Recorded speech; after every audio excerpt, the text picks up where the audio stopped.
सेठी साहब, जैसे आपने प्रिडिक्ट किया था कि इस सिलसिले में चाइना एफर्ट्स कर रहा है, ज़ाहिर है ये सप्लाई जो है इससे सबसे ज़्यादा चाइना मुतासिर हो रहा है अकॉर्डिंग टू योर एनालिसिस। तो इसी खबर की तस्दीक रॉयटर्स ने कर दी है कि पाकिस्तान जो है वो अब पाकिस्तान और ईरान दोनों एक्सप्लोर करने की कोशिश कर रहे हैं कि कुछ ऐसा रास्ता ढूंढा जाए कि टॉक्स रिस्टोर हो सकें। दूसरी तरफ जो अमरीकी अखबार हैं वो तो मिक्स सिग्नल्स दे रहे हैं। एक कह रहे हैं कि ट्रंप कन्फ्यूज़ हैं, दूसरा ये डिप्लोमेसी को मौका देना चाहते हैं, तीसरा ये कि वो फुल फ्लैज एक अटैक की तरफ जा रहे हैं। तो इसमें से हम किस को सच समझें, और जो चाइना का पुश है वो किस हद तक कामयाब हो सकता है? ऑल सब चीज़ें सही हैं। चाइना पुश कर रहा है, आपको ये पता है, मैंने कहा था कि चाइना इसको पुश करेगा, और डार साहब जब वहाँ गए हैं तो ये भी बात हुई है। तो अब वो रॉयटर्स ने भी रिपोर्ट कर दी है कि चाइना पुश कर रहा है।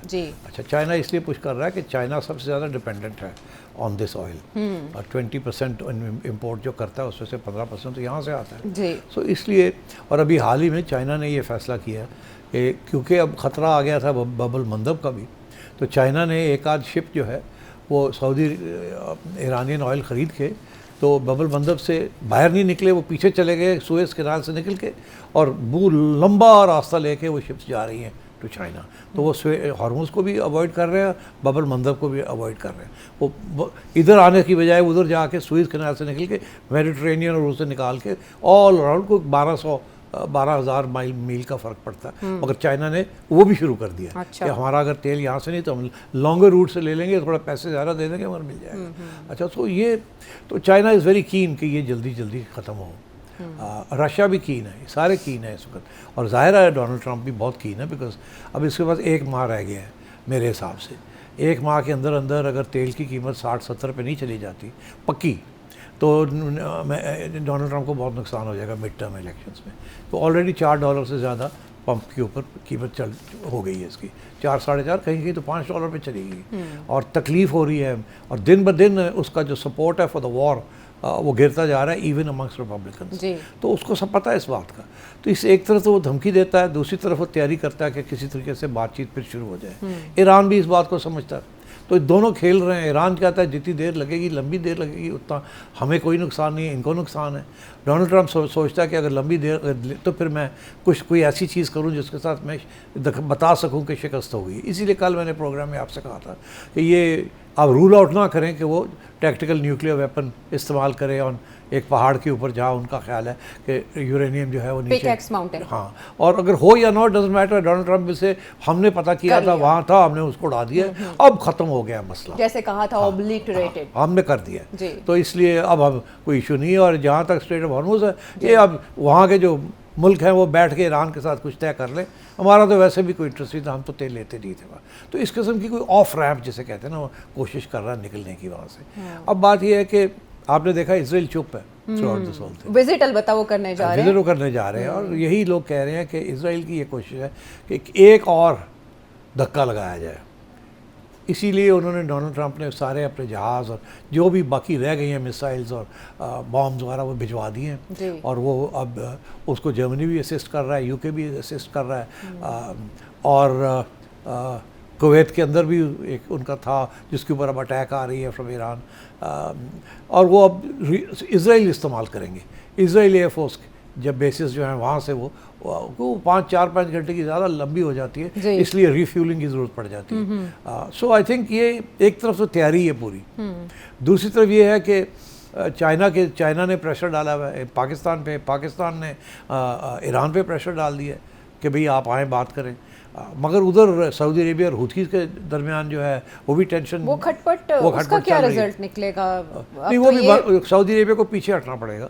सऊदी अरेबिया अब मेरा ख्याल है वो ऑलरेडी एहसास हो गया उनको कि वो जो उन्होंने जहाज़ के ऊपर अटैक किया था एयरपोर्ट के ऊपर, वो उसकी वजह से काम ख़राब हो गया, और मेरा ख्याल है कि अब वो नहीं करेंगे। बट उन्होंने हुदैदा पोर्ट पे जो अटैक किए हैं, अब हुतीज़ उसका जवाब देंगे। अब ये है कि अब ये क्यों किया उन्होंने, ये किया भी है या नहीं किया, ये इसकी भी पक्की खबर नहीं है कोई। ये भी हुतीज़ के जो उनसे वाबस्ता टीवी चैनल है उसने ये क्लेम किया, हुतीज़ के टीवी चैनल। तो फिर ये है कि अब पाकिस्तान को सऊदी अरेबिया और हुतीज़ के दरमियान भी कोई ना कोई रोल अदा करना पड़ेगा, बिकॉज एक्चुअली हुतीज़ को तो ईरान कंट्रोल करता है, तो ईरान के ज़रिए ही सब कुछ बात आगे बढ़ेगी। सऊदी अरेबिया के बारे में भी, अमेरिका के बारे में भी, हुतीज़ के बारे में भी, it's Iran that has to be brought on board.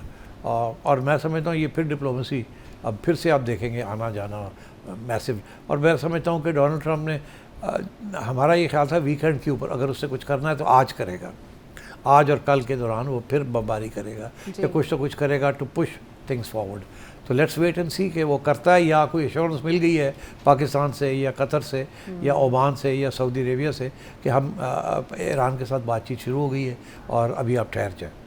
तो वी डोंट नो, अभी अंदर की बात जो है वो अभी तक समझ नहीं आ रही। कुछ लोग ये भी एंटिसिपेट कर रहे हैं कि लिंडसे ग्राहम की जो आखिरी रसूमात है उसमें शिरकत के लिए बेंजामिन नेतन्याहू पीर को पहुंचेंगे, मंगल को उनकी प्रेसिडेंट ट्रंप से मुलाकात होगी, तो उसके बाद शायद कोई इस बारे में फ़ैसला हो सके।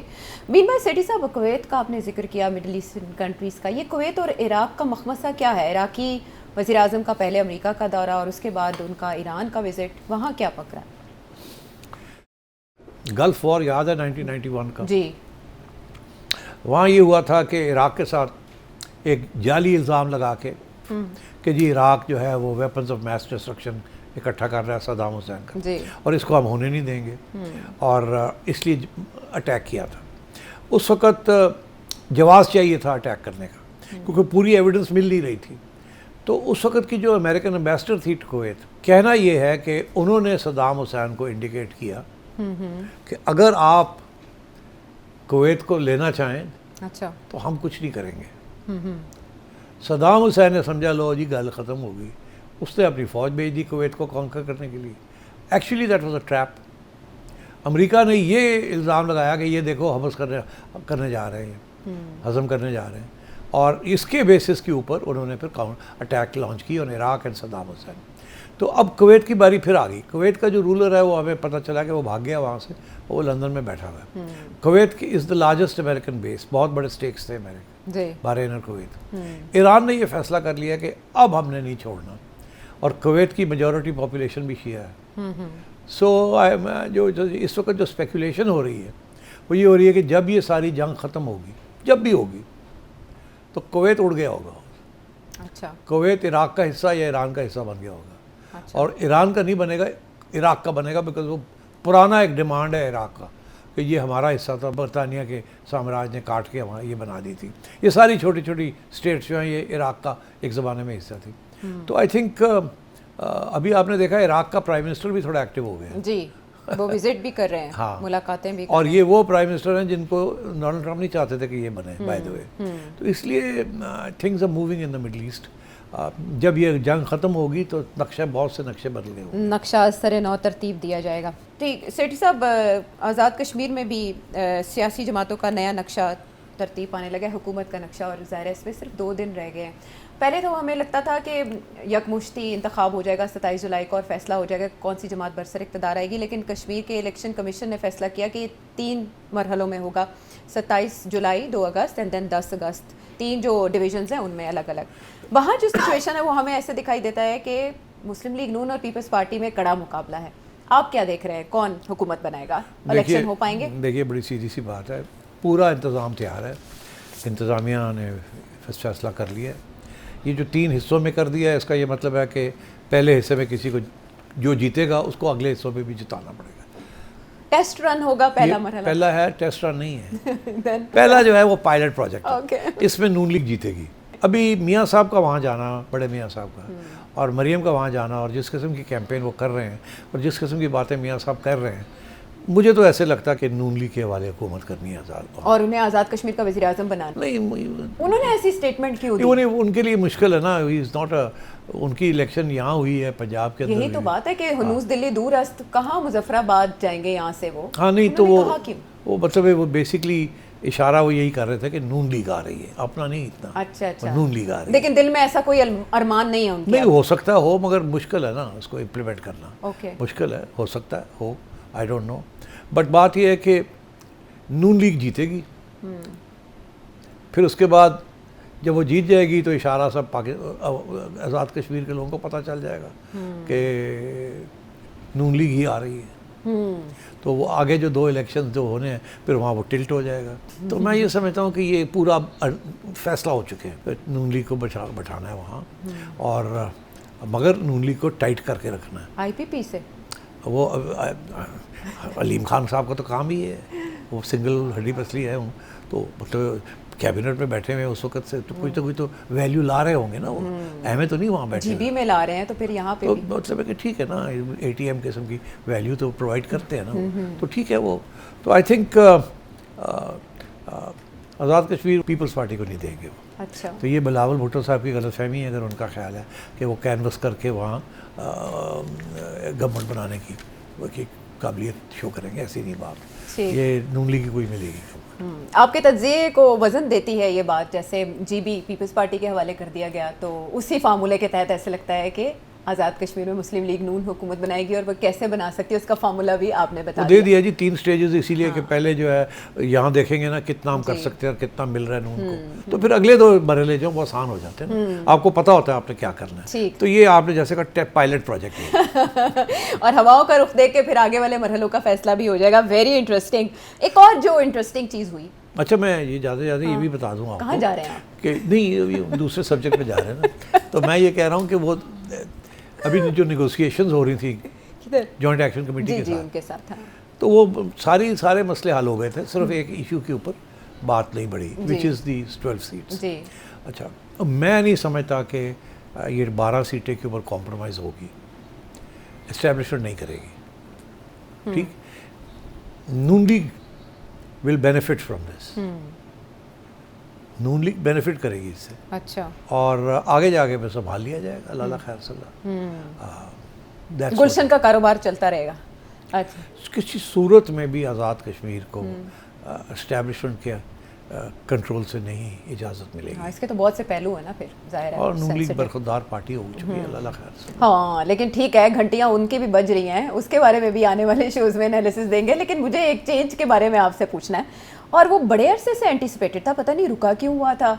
आप उसके बारे में तब प्रेडिक्ट कर चुके थे जब 2024 के इलेक्शंस हुए थे, और उसके बाद तैयारियां की जा रही थी कि किसको क्या मिलेगा, किसके पास कौन सा पोर्टफोलियो होगा। तो मैंने आपसे सवाल किया था, 2024 मार्च की बात है, हमजा शहबाज साहब, आपने तब क्या प्रेडिक्ट किया था? किसी ने अभी तक तबसरा नहीं किया कि हमजा शहबाज क्या बनेगा, क्योंकि हमजा शहबाज चला गया ना वहाँ, हमने डिस्कस किया था कि वो पंजाब में नहीं रह सकता जी, सेंटर तो में। मैं आपको जिसे कहते हैं ना, क्या वो खबर और एनालिसिस मैं आपको एनालिसिस ये करता हूँ कि हमजा जो है जी, ये शहबाज साहब ये करेंगे कि जो रोल है PSPM, principal secretary to prime minister, principal secretary to prime minister, वो कौन रोल अदा करेगा? He will become the personal, he will become the political secretary of the prime minister, personal to political secretary. तो वो सारी जो party politics है, party के लोगों के साथ मिलना, देखना किसको मिलाना है, क्या उनको देना है, क्या करना है, सारे सियासी अफेयर्स जो हैं वो हमजा करेगा। Don't forget, Hamza was the chief organiser and political organiser of the Muslim League in Punjab. तो उनको वहाँ से उठा के अब सारे पूरी मुस्लिम लीग का बना दिया है। ठीक है, हर्फ ब हर्फ आपकी पेशगोई दुरुस्त साबित हुई। मार्च 2024 से लेकर ये जुलाई 2026 में दुरुस्त साबित हो रही है। एक तो ये कि इतना वक्त क्यों लगा, और दूसरा 6th floor prime minister office में उन्हें अलॉट किया गया है, तो वहीं पर बैठते हैं PSPM। देखिए, मैं आपको एक बात बताऊं, प्रॉब्लम ये आ रहा था कि जब ये मुशर्रफ के ज़माने में मियाँ साहब और शहबाज इन सब के ऊपर क्रैकडाउन थी, ज़ेर-ए-ताब थे, तो एक ही, और सब भाग गए या चले गए या निकाल दिए गए। हमजा यहाँ था, उसे जेलें काटी, ही स्टूड, वो रह गया था बच्चे, वो नहीं गया। उस तरह सारी जैसे कि ना फोल्ड द फोर्ट की, तो उसकी कुर्बानी तो है, मगर जब ये मौका आया बांटने का, और फिर तो उस वक़्त मरियम खड़ी हो गई थी, और मियाँ साहब ने, क्योंकि मियाँ साहब को खुद कुछ नहीं मिला, तो फिर उन्होंने मरियम के लिए डिमांड कर दी। अच्छा, वो जो हमजा का जो जिसकी उम्मीद थी कि वो पंजाब उनको मिलेगा, वो पहले तो मोहसिन नकवी ले गया, उसके बाद मरियम ले गई, हमजा रह गया पीछे। अच्छा, अब शहबाज साहब की फैमिली के अंदर 2 ही बेटे हैं, एक कारोबार करते हैं और दूसरा उनके साथ सियासत कर रहे हैं, शहबाज और हमजा शहबाज। अच्छा, तो अब शहबाज शरीफ ने जब उनको प्राइम मिनिस्टरशिप मिल गई, तो फिर हमजा को अकोमोडेट करना पंजाब में मुश्किल हो गया था, क्योंकि वो तो फिर देखे ना, बांटना था, वो तो मियाँ साहब को भी तो कुछ मिलना था ना, तो उनकी बेटी ने ले लिया। तो मरियम नहीं चाहती थी कि हमजा वहाँ पंजाब में कोई उसको ओहदा मिले, बिकॉज वो कॉन्स्टेंट थ्रेट तो रहती है ना, डिविजन्स हो जाती है, डिवीजन हो पार्टी में। जाती है और फिर वो मिसअंडरस्टैंडिंग्स हो जाती हैं। तो शहबाज साहब को फिर ये कहा गया कि आप इसको इस्लामाबाद ले जाएं। शहबाज साहब ने वहाँ से जवाब ये दिया कि ठीक है, मैं हमजा को पूछ लेता हूँ। हमजा नाराज़ था कि ये मेरे साथ ज़्यादती हो रही है, मेरा हक बनता था, मैंने कुर्बानी की, ये मरीम कहाँ से आ गई, ये हो गया, वो हो गया। मगर जब वो मियाँ साहब को जब कुछ नहीं मिला तो फिर हमजा की पोजीशन कमज़ोर होगी, बिकॉज शहबाज साहब सामने आ गए, उनको प्राइम मिनिस्टरशिप ले ली उन्होंने। तो अब ये मामला बैठा हुआ था, हमजा कोई ओहदा नहीं लेता था, कोई कुछ नहीं कर, सिर्फ वो कहता था मेरे हवाले पार्टी करें। जी, पंजाब में वो मरीम देने के लिए तैयार नहीं थी। मरीम को पता था कि अगर पार्टी वो ले गया तो फिर उसके हाथ में पावर आ जाएगी, क्योंकि पार्टी के साथ ही इलेक्शन जीतते हैं, पार्टी के साथ ही आपकी अहमियत बनती है। सो इसलिए ये अब जो मीटिंग हुई है यहाँ, फिर फाइनली यही हुआ कि जी ठीक है, फिर किसी सूरत में भी पार्टी पंजाब में नहीं दी जा सकती इनके हाथ में। मगर ये ज़रूर हो सकता है कि वो जो पहला प्लान था कि इनको इस्लामाबाद ले लाया जाए और प्रिंसिपल सेक्रेटरी की जगह एक गेट कीपर बना दें, चीफ ऑफ स्टाफ बना दें टू प्राइम मिनिस्टर, जिसके साथ जो MPAs हैं, MNAs हैं, वो सारे इनके पास आएँ अपने मसाइल के लिए, और ये वहाँ से पार्टी जो है फेडरल गवर्नमेंट की तरफ से ये पार्टी के साथ इनके इनरोड इनको मिल जाए। तो वही फाइनली फिर यहीं आके हमजा को बात एक्सेप्ट करनी पड़ी और यही सोल्यूशन उन्होंने निकाली है कि अब वो काम जो कि पंजाब में करना था वो अब फेडरल गवर्नमेंट में बैठ के हमजा करेंगे। और 6th फ्लोर की आपने बात की, 6th फ्लोर में मेरा ख्याल है, आई डोंट नो, मैं वहाँ गया तो हूँ काफ़ी दफ़ा, अब ये नहीं याद कौन से फ्लोर पे मैं जाता रहा हूँ, मगर बात यह है कि वहाँ कोई ऑडिटोरियम वगैरह भी है जहाँ ज़्यादा लोगों को बुलाना हो तो वो बैठ भी सकते हैं, मीटिंग्स भी हो सकती हैं एंड सो ऑन। और प्राइम मिनिस्टर साहब भी उसी फ्लोर पे कोई बड़ी मीटिंग्स करते हैं so on. So I think that also shows कि हमजा के हवाले अब ये पार्टी अफेयर्स जो हैं, क्योंकि शहबाज साहब को तो टाइम ही नहीं मिलता, ही डजंट मीट MNAs और इवन MPAs वगैरह, बड़ा मुश्किल से टाइम मिलता है। और जब डॉक्टर T थे वहाँ, तौकीर साहब, तो वो सियासतदान भी मिल लेते थे उनको, मगर फिर ये वर्ल्ड बैंक चले गए या IMF वर्ल्ड बैंक चले गए थे एज डायरेक्टर, वापस आए हैं तो उनको वापस बना दिया है, मुशीर बनाया है। हाँ, उनको, क्योंकि वो अब रिटायर हो चुके थे तो उनको मुशीर बना दिया। और जो PSPM थे, असद था, वो अब कल्चर मिनिस्ट्री में चले गए। सो आई थिंक अब हमजा साहब वहाँ बैठ के और रौनक लगेगी, लोग आएंगे, लोग जाएंगे, और हमजा को वो अहमियत मिल जाएगी जो वो चाहते थे। वो बखुशी गए होंगे हमजा शहबाज? नहीं, बखुशी तो नहीं गए, मगर और चारा क्या था इसके अलावा? और कोई चारा नहीं। इन अ वे मरियम नवाज साहिबा फैसला साजी में जीत चुकी हैं। जाहिर है कि पंजाब नहीं छोड़ती मरियम।